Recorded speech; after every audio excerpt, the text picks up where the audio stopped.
Welcome to another Night Riders video live from Brighton, England. And tonight we have Bart and Graham. We've been busy for a while, and it's a little bit difficult sometimes just to sort of try and get us in the same place at the same time. So we end up sometimes doing Bart and Paul stuff and sometimes Night Riders as well. And we got two subjects this evening. Bart, are you going to sing the lines for us? Oh, yes, it's abracadabra. Gonna reach out and grab you. Reach out and grab you. Yes, the Steve Miller Band and their song Yep. Abracadabra inspired Aleister Crowley to even greater heights. So we're going to talk about Abracadabra, and by way of cheering us up, we're also going to talk about the Dark Night of the Soul. No wrist slitting, please. This is a serious subject, and there will be light at the end of the tunnel. There will definitely. Maybe not for a long time, but we will get there. So yes. The Dark Night of the Soul is an experience. Jonathan Cross wrote about it, didn't he? Yes, I believe so. Yeah. Yeah. There's there moments in your spiritual journey where everything is black, gloomy, and miserable, and depressing, and grey, a bit like an English summer, really. And it's something you have to go through, and it happens on a number of times. It's a kind of purgative thing. If we're talking about the Dark Night of the Soul on the Kabbalistic tree of life, we would be talking about Bina, the city of the pyramids, maybe even the Black Brothers, who are not the Blues Brothers. It's the Black Brothers, and they're really not people you want to get involved with. Crowley writes about them at one point somewhere. I didn't know I was going to talk about the Black Brothers, but I think it's a city of being. I think it's the ether is VTA. Number 14 is the city of pyramids. I think, could be wrong. I don't know, because I wasn't going to talk of. We decided we're going to do the Dark Night of the Soul about 2 minutes before we started recording. So we've all been through it. I had it many times on my journey with first Pandit Maharaj in particular. And, when he sort of decided he was going to take me under his wing, things got heavy and dark, and there's pains in the body. And every time I said, "Don't worry, Paul, it got better," it got worse. And this is stuff that goes on 24/7, waking, dreaming, sleeping. Alcohol didn't make, he drank anyway, but it still didn't make a difference. It still felt shit. Oh, yeah. And it's a purgative thing, and I think to my mind, it's a experience of the body turning into spirit, basically. You get a spirit body at the end of it. But it's not pleasant, but it's not something you can avoid either. No. If you don't kill you, it hardens you up. But what are you going to say here? You look back at it as a positive thing, though. Of course. Once it happened, once you got through it. Yeah, not the time. When does it end? You just want to die at the time. Yeah. It is soul destroying. It does go on for a long time. I'm not trying to depress people here, but it is. I mean, there is a clinical depression, and there's other things as well. But when you kind of experience this on the path, it's because there's no end in sight, and you don't see progress. And and there's other people who are sort of students of Pandit, and it was nice to them. And all the rest of it, and it's horrible to me. I think how have you found it? I think you can speed it up once you've been through it. Oh yeah. Enough times. If you just fall into it, then it kind of goes more quickly. Yeah, I think it's partly a bit like having a one-day diet. Yeah, exactly. But I think when the first time it happens. Certainly for me, I try to fight it, which just prolongs it and makes it much longer. Yeah. Whereas if you just relax into it and go, yeah, I was going to use an expletive there, but I won't. Then Leave that for Bart. you just go, and then it passes more quickly, and eventually you could get it down to maybe a day or a day and a half or something. That's what I've found anyway.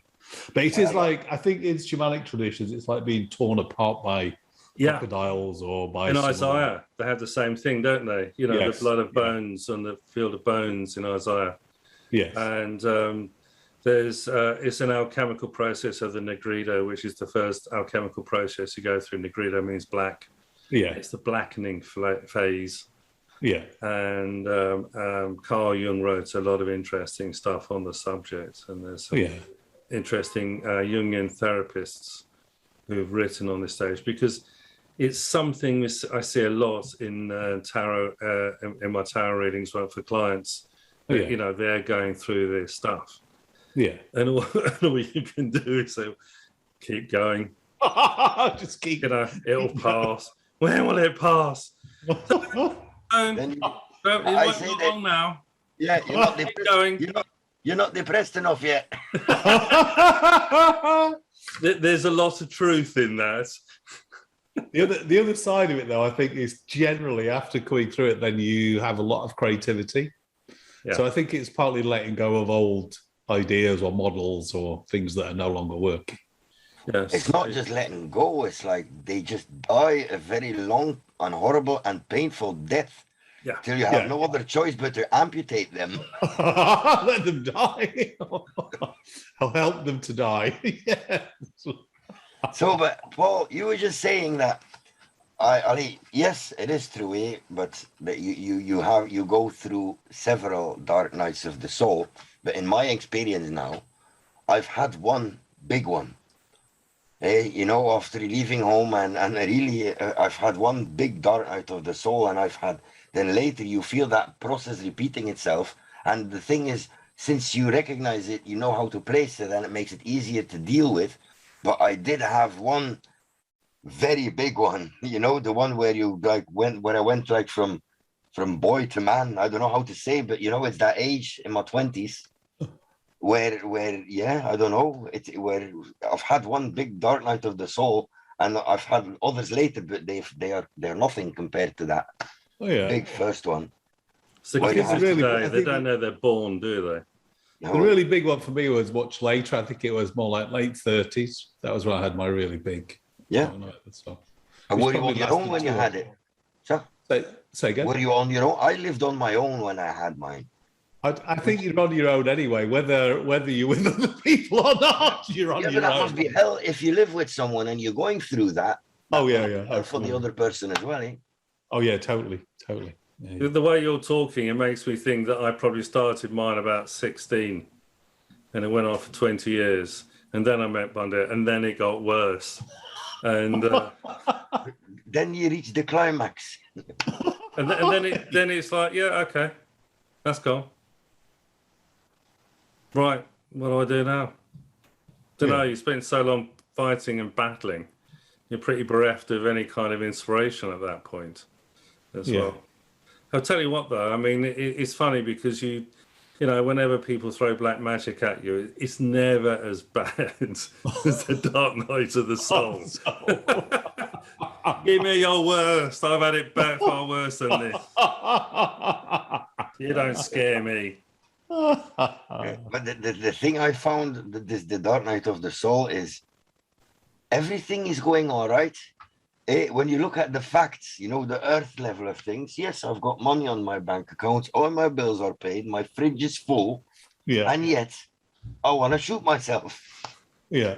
It is the thing, because when bad things happen, well, you know why you feel bad. It's because bad things happen. Yeah.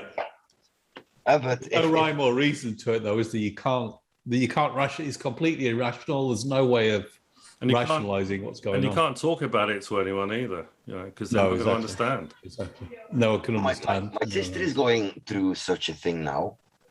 And so I got a muzzy flying around my head. And I don't know if it's done any good to her, but I'm realizing she's been in a crisis now for a couple of years now, and she's like a bit lost in life. It's clearly that she's going through. So I say that to her, but in the end, what's it to you? Yeah. It's like, okay, so I understand my problem, but that doesn't take it away, of course. No, doesn't help me to solve it either. I don't think. Yeah, it doesn't make you For feel that better. particular experience, understanding it is not. You really don't want somebody else's dark night of the soul. You know? No, Your own No. is bad enough. absolutely, without having someone else. I read, I'm not from my experience, but I read some people spend their whole life in the dark night of the soul because they never can get to the stage where they can let go of their old self. But there's also, you know, if you go into sort of manic depressives, they really crave that dark thing, don't they? Because that's when they're most creative as well. Yeah, It gets a bit It's weird. no dark without light, eh? But I'm hypomaniac. I've been diagnosed manic depressive, and it is. I have the same. They used to give me medication, and everything went grey and dull. I hated it. I mean, there's no more downs, but there's no more ups. yeah. So it's not like you love the downs, but you Flatlining. have to take the downs because order to without have the them, ups. there's no ups. Yeah. Yeah. But of course, it's not very. It's not. Your life is not balanced, eh? You can't help it. You just go from one phase into the other, eh? I think it's part of the process of, if you decide to embark on a spiritual path, you are deciding to have the highs and the lows, not just the, you know, if you wanted the just the nice flat line, be an accountant, but if you want to do spiritual development, then you have to accept that. I think, based on, I've never met anyone yet who's had lots of spiritual experience who just keeps nice and. But isn't that what they're trying to teach you with the middle pillar? Well, if they are, then I still have to learn exactly that. what Israel Regordi teaches, that you can't let, what is it? You can't let random facts by ordinary people get you out of your balance. So you shouldn't get overjoyed when something good happens, because it implies that you're going to one pillar and then you have to get back. And you shouldn't get upset when something bad happens. You should always just try to stay indifferent. Yeah, it's a very Buddhist thing, isn't it? Yeah. I don't think it's any help whatsoever, actually. Neither do I. I'm not. I haven't experienced that. You know, this advice is completely useless. You know, I'm sorry if anyone's going through it and they're thinking, "Oh, how do I get?" All I need is the middle pillar, and everything will be okay. I don't think that really is going to work. But actually, if you look at the, it's all Saturnine. It is Bina, the third Sephira, which is Saturn. It is black. There's the Black Sea in there. There's a city of the pyramids. Yeah. And when you draw the hexagram, the top point is Saturn.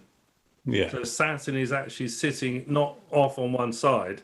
Yeah. That side. In the middle. It's actually sitting right on the middle pillar as well. Yeah. One of the things, there is redemption, of course, because the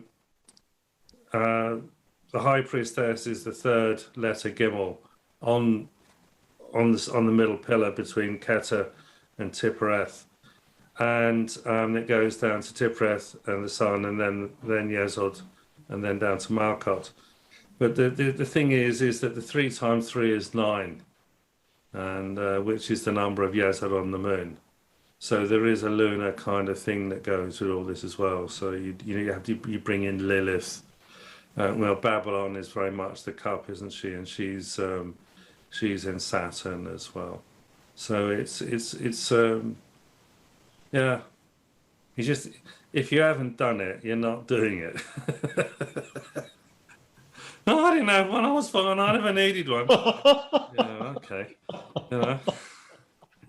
Let's see what happens when the shit hits the fan and how you deal with it. Because nothing phases you after that stuff, pretty much.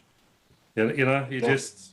I wouldn't advise anyone to seek. I wouldn't advise anyone to seek it out, though. I think it'll find you. No. You need to go looking for it because it was never explained to me what I was going through from Pundit. It never said anything. He just said, "Don't worry, it'll get better," and then it got worse. And that was my primary experience every bloody day for months. It probably went on for years, actually. Yeah. So it's pretty tough. Yeah. And you don't get any sympathy whatsoever, because sympathy is not something you need going on this journey anyway. No. Oh, sorry for being on the path. Hey, but didn't you have that? When I had it, so at first you try to fight it and resist it. Yeah. And you try to pretend nothing's going on, but of course it doesn't go like that. So after a while, you just stop fighting it, and you wallow in your misery. Like, you understand? Yes. I remember I used to look for the most depressive, darkest music I could find, classical music, Mahler, Death and the Maiden, for example. And I used to put my 2 boxes of my stereo on both sides of the living room, and then luckily I had no neighbors because I did this at night. And then I sit in this pitch black room listening to that dark music in the middle of the night. I don't know. You just like, well, bring it on then. Let's see how far we can take.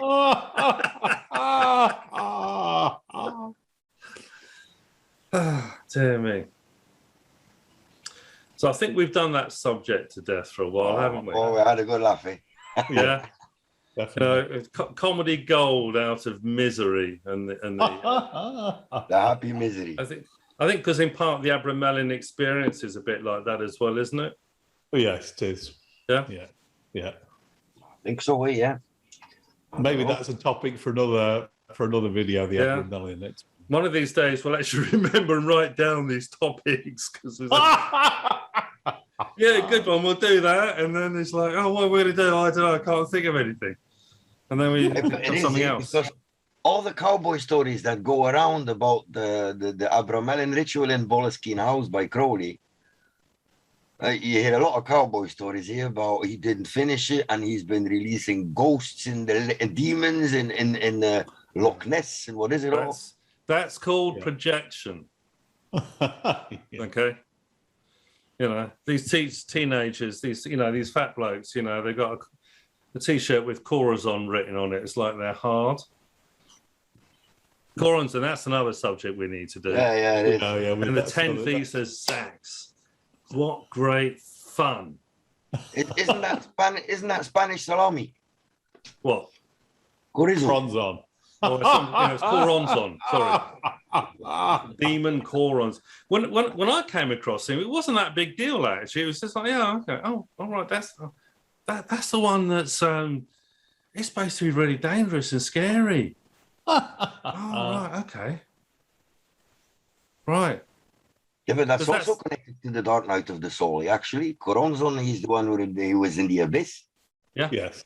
Well, and the Dark Night of the Soul is very comparable to the abyss. I find when you go through the Dark Night of the Soul, you're actually going through the abyss and hopefully end up in the supernal triangle. Yeah, and then you just fall Yeah, but back you don't- down again.